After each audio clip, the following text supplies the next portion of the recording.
Oh. May I suggest, gentlemen, a more advantageous location for our discourse? Yeah. There you are, gentlemen. Take your seats, sir, if you will. Thank you. Of course. Oh. Are you young gentlemen from another country? Yeah, we're From New Spain? Yeah. Very good. You know, I've met some good countrymen this morning. Several ladies from California. Oh, great. Indeed. It's pleasant to have so many visitors from the great southern part of our country. Yeah, it's great to be here. Well, Where do you work? sir, I work just there at the courthouse. Are you a judge, a lawyer? Oh, no. So, well, I am an attorney. I have been an attorney now for 4 months. I received my law license just down there at the Capitol. And you young gentlemen being scholars, I'm sure can appreciate this. I had to take an 8-hour oral exam in order to obtain my license. Wow. And I had to stand during nearly that entire time. I don't know, gentlemen, if you are subjected to such rigors in New Spain, but here in Virginia, the examination is quite strenuous and thorough. But ever since then, gentlemen, I have been practicing law here in Virginia, and I've recently inherited 12 brand new clients from my cousin, Mr. Thomas Jefferson. Oh, so that's awesome. You're like a descendant of Thomas Jefferson or Oh, no, sir, a family member? I am his cousin, sir. Ah. Indeed, on my mother's side. Mr. Jefferson's a fine man. I had the great pleasure of visiting his plantation recently at Monticello. And there he showed me, gentlemen, the skull of a great beast that he unearthed on his estate called a mastodon. Have you gentlemen ever heard of such a thing? No. You see, my friends, it is a great creature similar to an elephant. You know, a mastodon stands 12 feet high. And they must have had trunks that stretched almost 10 feet. And Mr. Jefferson tells me that creatures such as these are still found in abundance west of the Mississippi River. And I hope to see them one day. And what was your name? Speak first. Oh, my name's... Yes. Forgive me. I am Edmund Jennings Randolph, your servant. Thank you. And did you receive a good education when you were young? Yes, sir. Yes, sir. I received it just down there at the College of William and Mary. And I began my studies as a young man of 11. Bless you. Pardon me, gentlemen. Pardon me. Thank you, sir. I began studying at 11, and I continued my studies until just a year and a half ago, when I began to read law privately with my father, the Attorney General.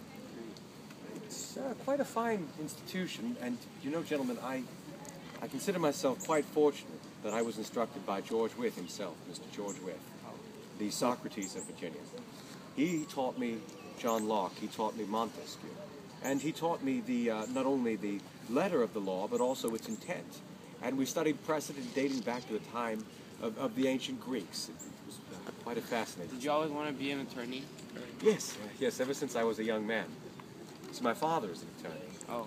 He's Mr. John Randolph, the Attorney General. Yeah. And I always, of course, looked up to my father. Now, in recent years, he and I, we've had our differences, to be sure. Are you owner of a slave right now? Well, I have not yet reached the age of 21, sir.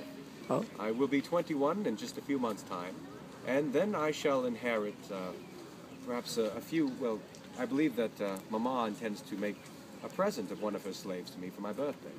And so I look rather forward to that. But at present, I cannot say to be the owner of much anything. And other than work, what things do you do around here? Like for hobbies and... Well, so I am a student of natural philosophy, of science. And so I often visit with Mr. Wythe, and he and I gaze into his telescope.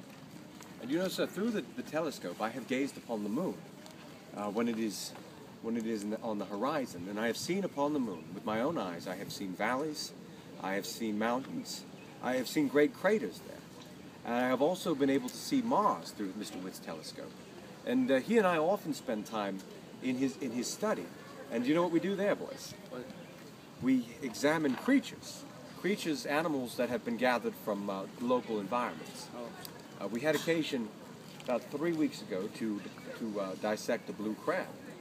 And we, of course, we opened this creature. You boys no doubt have dined upon them, haven't you? Yeah.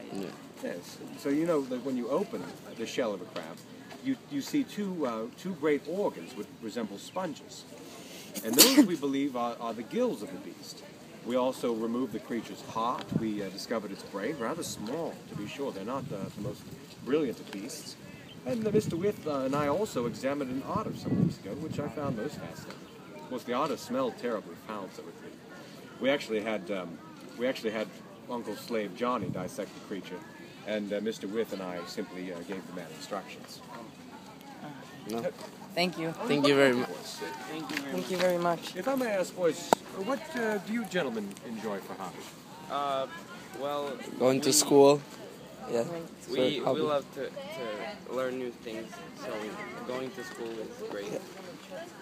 And being with friends. Very good. Yes. Yeah. Well, may I suggest that you visit Mr. With while you're here, sis? Okay, where is he located? Just down there on the palace green, if you gentlemen proceed right there to the green and turn to the right. You will find his house on the left, a large brick home. Please tell him Edmund sent you, and he will know your meaning. Great. Thank Thank you. you. Very much. Your servant, boys. Thank you. Enjoy it.